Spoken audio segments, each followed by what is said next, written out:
navuga ko nta kandi kazi ngira kera nasabaga itike ugenda ubona ubushobozi ahantu hatandukanye ubu ngubu mfite kwigisha mfite lecture ebyiri kuri University of Washington kwezi gutaha so it's business ngiye kwigisha guma ku nzozi zawe kandi uzikorera ntihazagira uguca intege kandi ukeneye abantu iruhande rwawe bagufasha gutera imbere akira ibitekerezo byose bije mu nzira zawe uhitemo iby'ingenzi kandi kumenya iby'ingenzi bifata umwanya.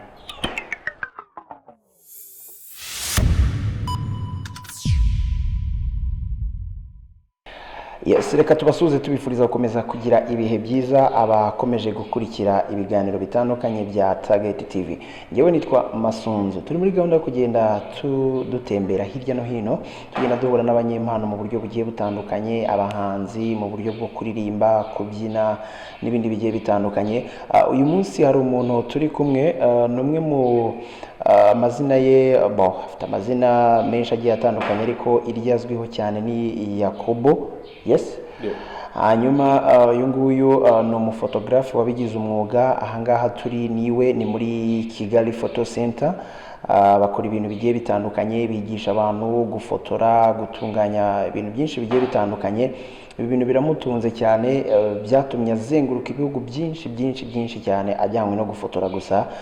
Niyo mpamvu tugiye kuganira nawe kugira ngo nawe wumva uwifitemo impano yo kuba wazaba umufotographe mwiza, wumve ko udakwiye gucika intege ko hari abandi bantu byagiriye akamaro n'ibindi byinshi cyane bigiye bitandukanye agiye kubitubwira. Salamu musaza. Bimeze neza.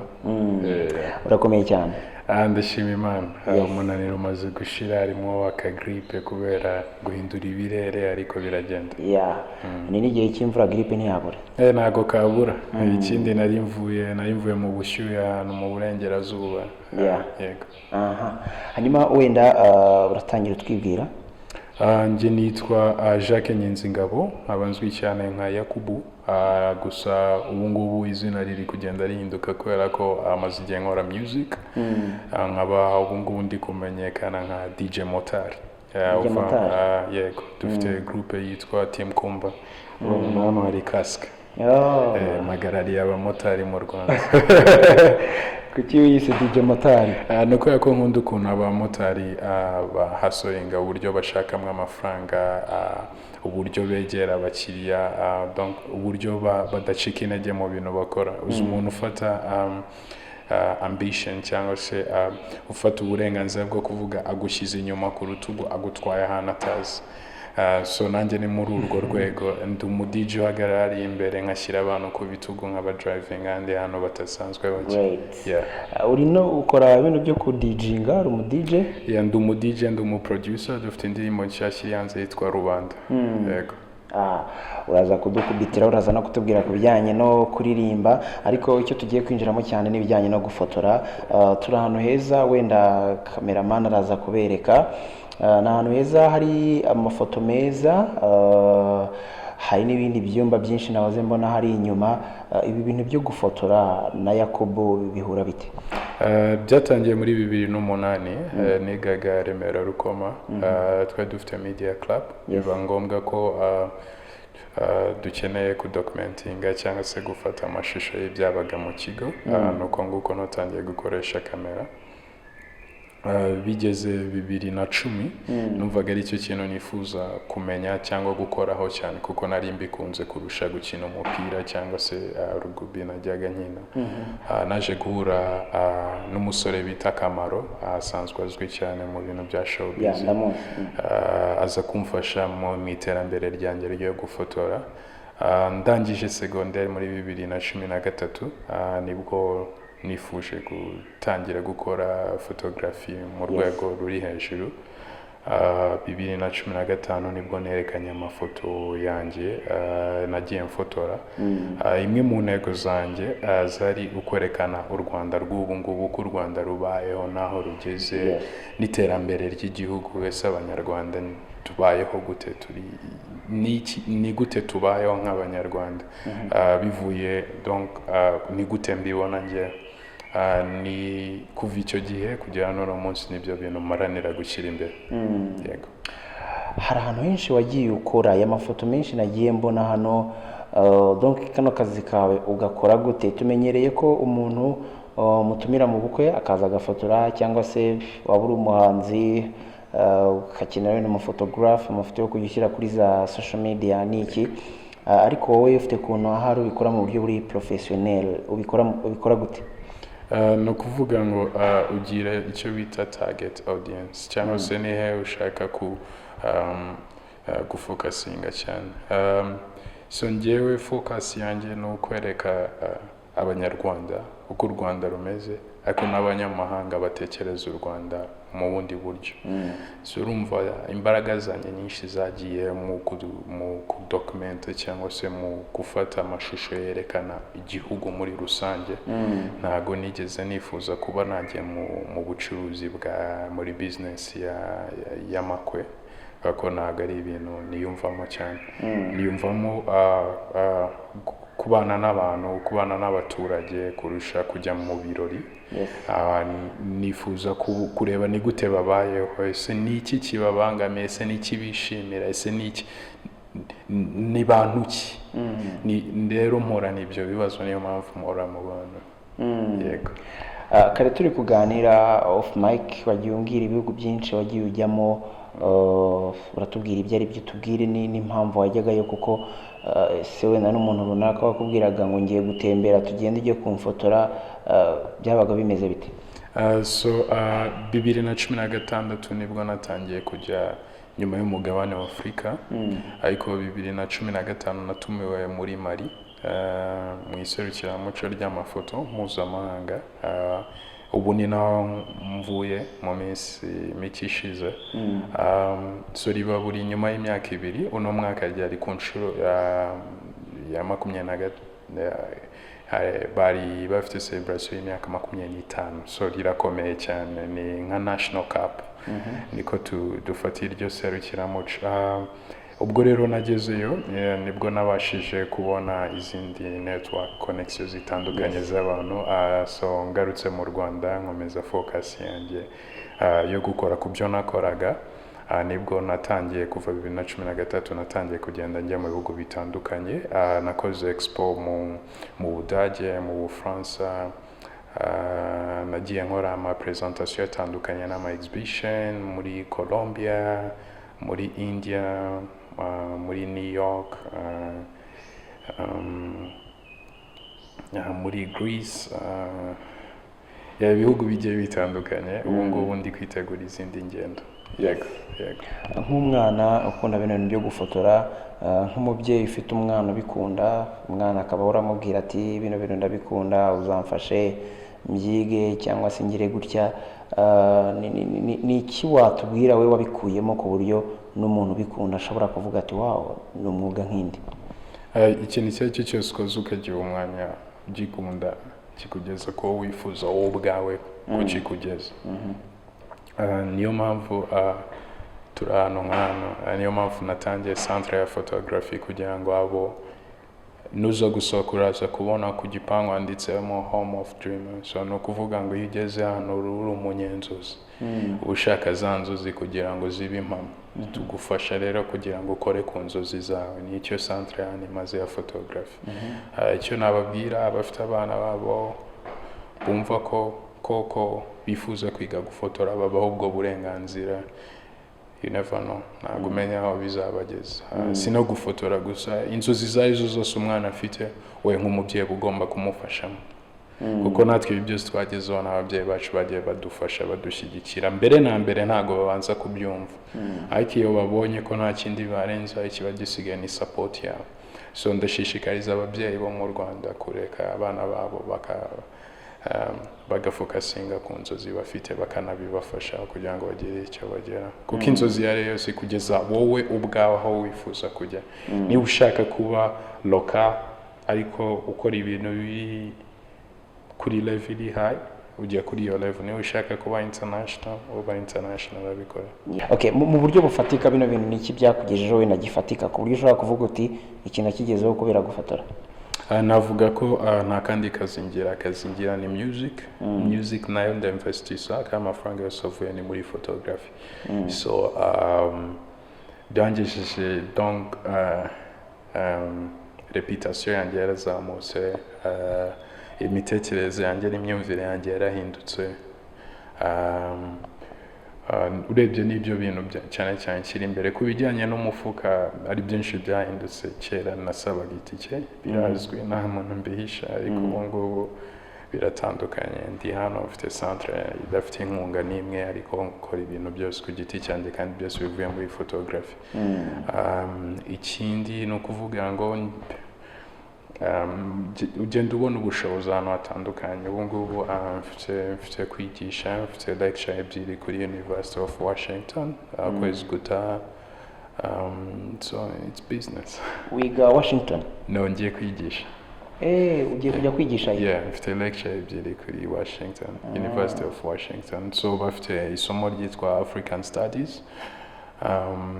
Yeah, mfite isomo rijyanye how to cope with the past, especially using a photographer as an artist. Ni gute donc copinga n'amateka yawe, ni gute ubanaho n'amateka yawe ukoresheje amafoto. Yeah, ese ni gute wewe nk'umu artist ushobora kwerekana icyo kintu. So photography iri ku rundi rwego twe dutekereza ko ari ugukanda gusa. Photography buriya irenze gukanda ifoto ikaza, kuko photography izamwo na research no gushakisha n'ubumenyi. Niho mpamvu ugenda umenya, ugenda ureba gute ibi bintu bikorwa, ni gute nshobora kubishyira muri vision mu mafoto. Urebye njye niko nkora, ni nako kazi mbona. Niyo mpamvu usanga ubu ngubu ndi gufotora New York Times, nafotoreye New York Times, nafotoreye Washington Post, Wall Street Journal. Ibyo ni ibintu bikomeye, AFP.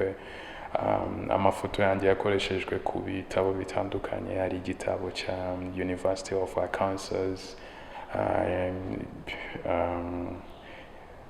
ibintu bitandukanye. Hari Stanford University. Yeah, ibintu bitandukanye. Cyane cyane waka zanjye cyangwa ibikorwa byanjye bikoreshwa mu mashuri yo hanze kugira ngo muri ubwo buryo. Hanyuma wenda nk'igihangano cyawe cyakoreshejwe bikakwinjiriza amafaranga menshi, ni ikihe gihangano? Ese ayo mafaranga nangahe?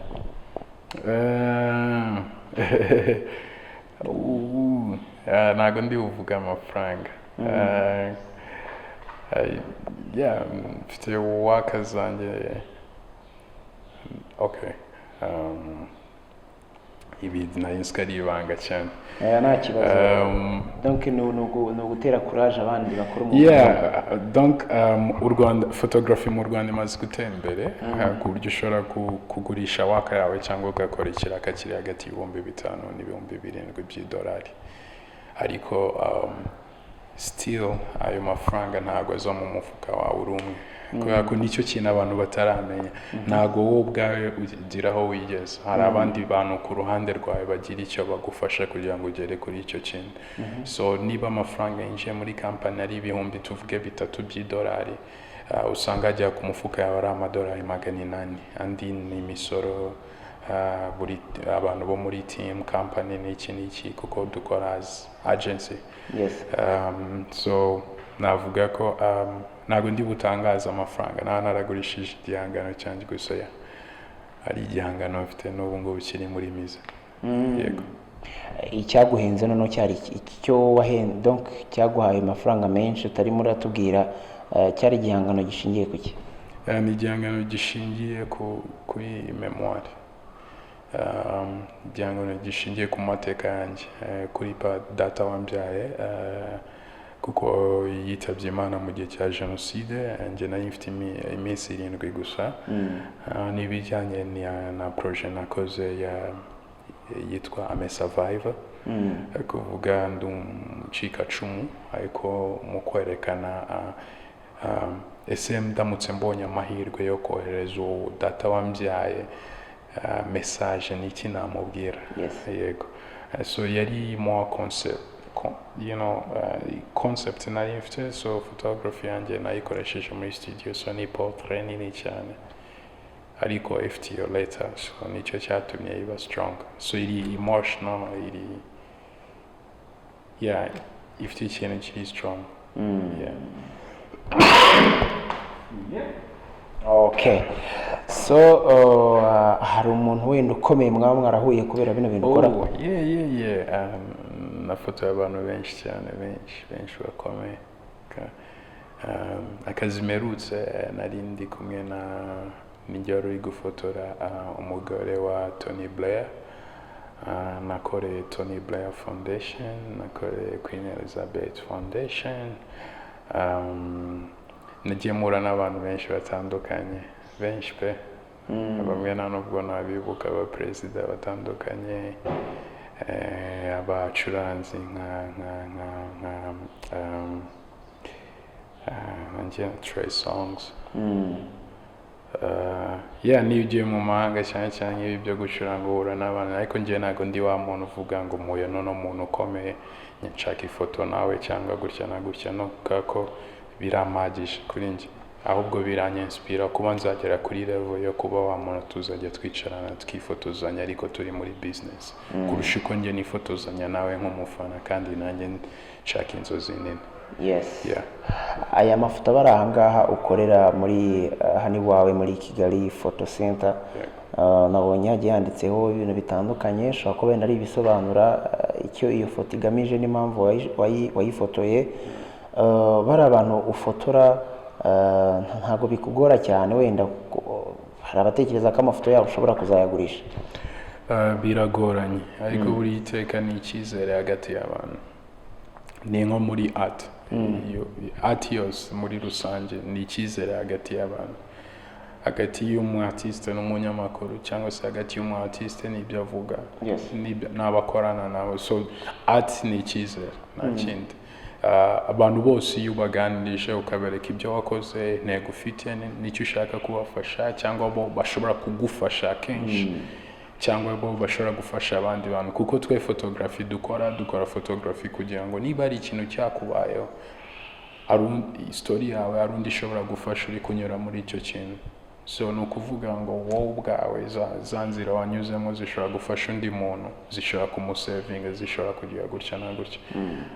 So photography ikoreshwa mu bintu byinshi, si information gusa, ahubwo n'abantu bariga. Ni ukuvuga buri foto uri bubone hano igiye ifite story, kandi buri story iri touching, ikwigisha ikintu.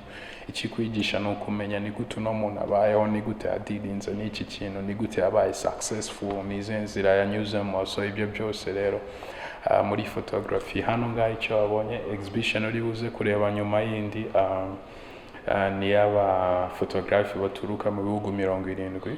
Sorry, n'abafotografe 70 baturuka mu bihugu bitandukanye bya Afurika, bahawe scholarship yo kuza mu Rwanda mu rwego rwo kwerekana n'ubuhe buryo babona mu Rwanda. So amafoto uri bubone, uragenda ubona abafotografe bo muri Nigeria, cyane cyane Nigeria, Burkina Faso, ndakeka n'ibihugu bigera muri 19. Yego. Wenda nk'umuntu ushaka gukorana na Yakobo, ntabwo biba bigoye cyane, wenda uzaza umfotore, uzaza ugire gute, ibyo bisaba iki? Narabikundaga mbere, ariko ubu ngubu kubera umwanya utuma abantu bakeka ko ntakibikunda. Gusa nashyizeho centre, mfite abandi dukorana, iyo hari assistant ushobora kugufasha. Gusa njye ndi open yo gukorana n'umuntu uwo ari we wese. N'ubu ngubu mu kanya nari ngiye kuri telefone, hari email twari tumaze kubona y'umusore watwandikiye atubwira yifuza ko tujoininga. So nari ngiye kumuhamagara ngiye ku giti cyanjye mubwira ati wabona umwanya ryari, nabonye amafoto yawe, ndashaka tuyanyuremo turebe ni gute twagufasha, kuko intego yanjye ni ukugira ngo mbafashe nabo bagere ku rwego nk'urwo ngezeho. Yego. Reka dusoreze ku umuziki wo waje kubihuza gute no gufotora? So mbere nararirimbaga, mfite na video kuri YouTube nuko nayihishe. Nyuma naje kugaruka muri music, kuko kuva kera nkora na photography nahoze muri media. So music yamoze iruhande. Mugenzi wanjye dufite team yitwa Team Kumba. Tukaba dutegura ibitaramo bitandukanye, tukaba dukora n'imiziki. Gusa umuziki dukora n'umuziki uri Afro electronic, navuga ko iri electronic ariko iri Afrique. So dufata za ndirimbo za kera wowe uzi cyangwa utanakeka ko wanazibuka twebwe ubwacu tukazikora mu buryo buri modern ariko nanone zitari full inspired.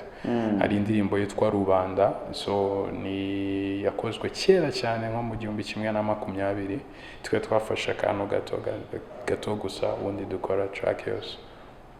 Ni ibintu biri bitandukanye cyane, ni music yahabanye cyane. Yego. Ni ikintu cyo kubyina ariko nanone wumva ko ari ikinyarwanda cyane. Kubihuza n'aka kazi ko gufotora biravuna no kuvuga maze imyaka igera kuri 2 narahagaritse photography personal project, ndi gufokasinga kuri centre no gufasha urubyiruko ndetse no gufokasinga kuri music yanjye. So photography ubungubu umwaka utani bwo nzongera gusubiramo nkakora ibintu bijyanye na personal project. Ariko music of course uravuneka ariko ukabikora. Tuvuye muri tour ejo bundi twakoze ibirori mu Budage imijyi itandukanye, twakoze show muri Berlin, twakoze show kuri Tour de France mu Bubiligi, dufite n'izindi ziri kuza. Ukorana n'abandi muri iyo team Kumba? Nkorana na mugenzi wanjye umwe yitwa Hirwa Christian, azwi ku mwuga wo kubyina. Ashton. Okay. So turi gusoza, nihe message wagenera urubyiruko muri rusange? Message nagenera urubyiruko ni guma ku nzozi zawe kandi uzikorera. Ntihazagira uguca intege kandi ukeneye abantu iruhande rwawe bagufasha gutera imbere. Akira ibitekerezo byose bije mu nzira zawe, uhitemo iby'ingenzi. Kandi kumenya iby'ingenzi bifata umwanya.